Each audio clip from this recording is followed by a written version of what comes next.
Super Smash Bros. Has gotten a lot of things right. But the real question is, are the games perfect? Obviously, anything can have flaws, which is why I have to give credit to Smash's modding community. The community has to be one of the most die-hard modding scenes because of how difficult it is to mod Nintendo games. Because if you haven't noticed, Nintendo clearly doesn't like mods. The fact that there isn't a dedicated workshop for downloading Smash mods like there is for things like the Steam Workshop, where you can literally just click the subscribe button and the mods in your game, it really shows the amount of difficulty and work that you have to put in to even create mods for Smash. And sure, there's plenty of mods that are downright silly, but some of them are more interesting and actually can change the game and make it better. This is Sonic's forward air in Smash Ultimate. This is Sonic in Project M. See any differences? Ever thought, gee, I hate the fact that Ganondorf gets camped. I wonder if there's a way to fix that. Oh, this is Mario's Fireball in Smash Ultimate. What if we took a reference from Mario and Luigi RPG games and made it into a move? Nice. Now I know what some of you guys might be thinking, gee, this stuff looks like overkill on this content. Don't worry, it easily can be. But don't get me wrong, the sky can be the limit for modding. You can truly create any idea and give it to a character, which a lot of mods can fall into this flaw. You don't really want to create too much style over substance. A lot of mods like to make references to other games and give characters movesets different ideas. But do the ideas truly make them better or not is the real question. And you can throw a bunch of ideas at the wall, like a bunch of cool references, but you can't ignore the actual playability of the character first. Which is why when a mod does this perfectly and truly meets in the middle, where they can make a reference while also making a good quality move, this is when mods do their best. Like, you could give Luigi a gun for all you want. I say it's referencing some obscure piece of media, but does the mod actually meld well with the rest of Luigi's moveset? That's the question I'm really looking for out of a Smash mod.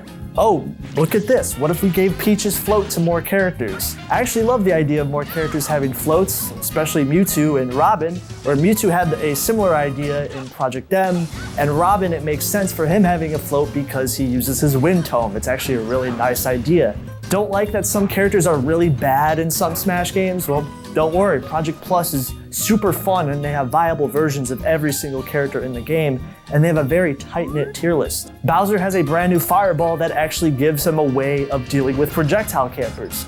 Wow. Kirby can slide on the ground and do these super cool combo confirms to open up opponents.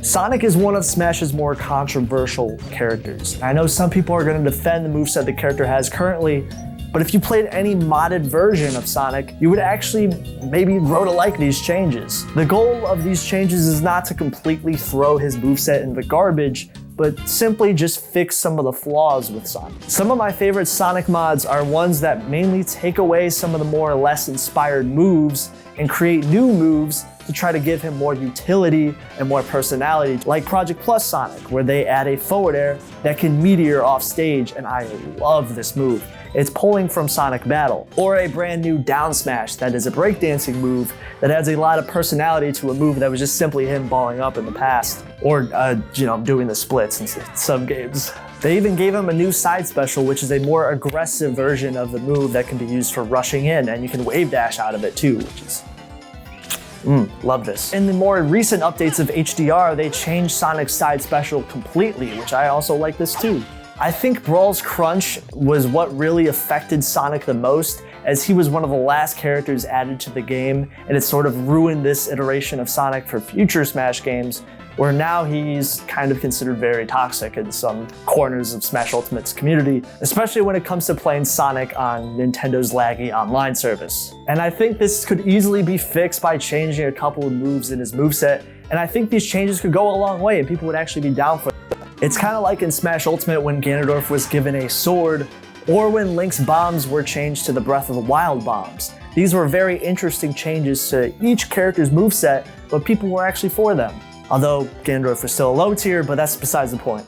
Another character who was affected by Crunch, and this affected every single future iteration of this character, was actually Ganondorf, who was the last character added to Melee, and you can see this by literally looking at the debug mode and seeing he was the last one. They decided to make him a clone of Captain Falcon, and years later, this weird moveset that he would kind of have that's also inspired by him, but also a clone at the same time, would always make him a low tier in every single Smash game he was in except for Melee, where he was just barely a mid tier.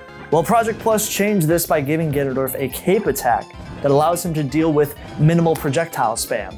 To be honest, Ganondorf has been a low tier for so many games in a row, I say try some different things with him. Speaking of HDR, they added some super iconic Project M iterations of characters like Lucario's entire moveset being ported forward, or bringing back Project M inspired characters like Mewtwo, Lucas, or Snake. I personally love these changes because they expand these characters' movesets and breathe more life into them. Project M is probably not only my favorite mod of all time, but it's probably one of my favorite games of all time, even though it's a mod. I know, I can't help myself, but I don't care. Any Project M reference is gonna warm my heart. I also like the fact that HDR made Duck Hunt into a much stronger combo-centric character. Seriously, I never thought I would ever mutter the phrase, "I like Duck Hunt, dog." But the mods have made him better. He's speedy, he's combo-centric, he's a zoner, which feels like a breath of fresh air over the weaker, slower-paced Duck Hunt dog that is in the official Smash games.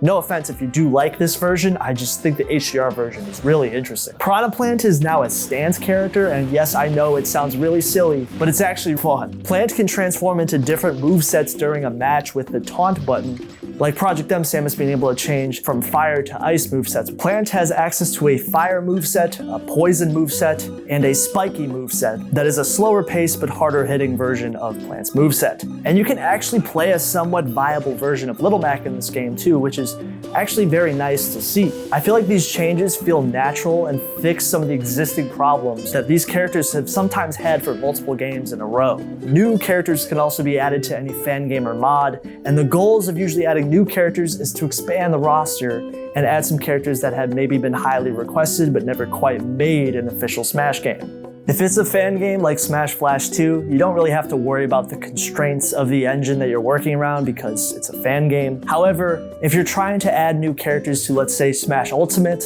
it's a little bit difficult to add characters right now because you have to replace an existing character in Smash Ultimate's roster in order to add a new one. But I'm sure as time goes on, they will change that and it'll become easier to add brand new characters without replacing an existing one.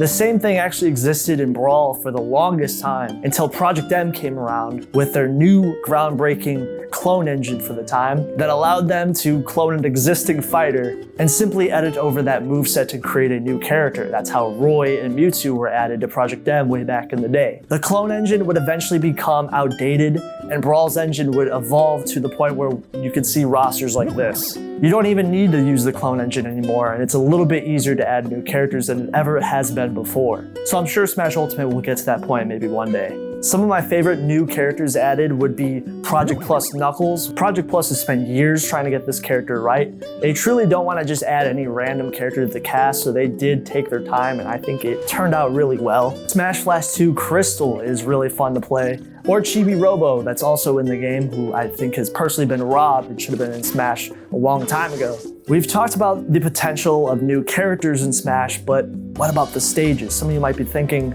gee, this is a really cool detailed Smash Ultimate mod, isn't it? Oh no, this is actually Brawl. Yeah, I know, right? This really shows the potential of what can be created in the Nintendo Wii's engine.